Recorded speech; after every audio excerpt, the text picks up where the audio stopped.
today I'm going to talk to you about how I landed my first $1 million construction project and some takeaways that you can use for your own business. First of all, let's set the stage. So before McKinsey was a government contractor, McKinsey was a subcontractor for Department of Transportation projects. That's what we focused on and that's what we did. The business revenue was about $2 million. So we were doing some revenue, but we were not making any money. And I was like, man, I got to figure out something new so we can start making money. We really didn't want to be the subcontractor anymore. We had never done a government contract before. We had never been the prime contractor before. So this was a whole new world for me.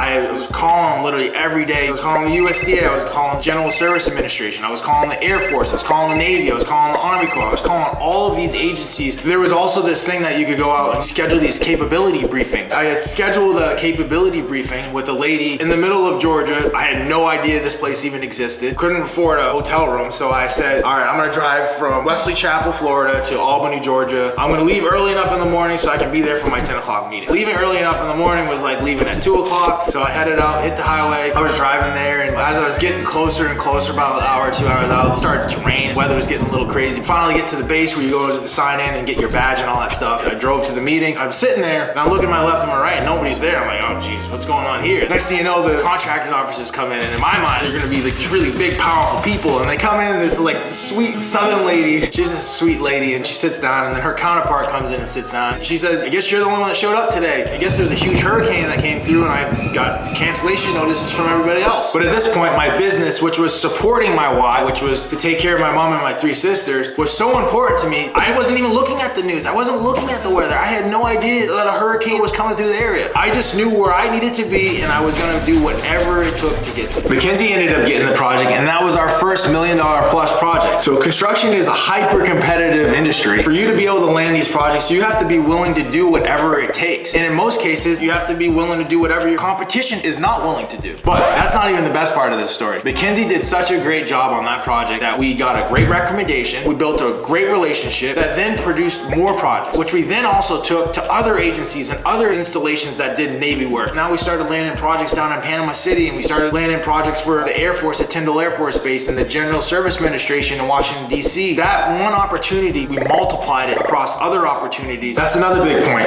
Once you land these projects, always focus on great communication, great craftsmanship, quality of work, and getting the job to the finish line. All right, hopefully that answers your questions about how you should be thinking about these larger construction projects. Let me know in the comments below how you're gonna start thinking bigger with your construction business. If you got any value from this, go ahead and smash that like button and subscribe. Let's roll.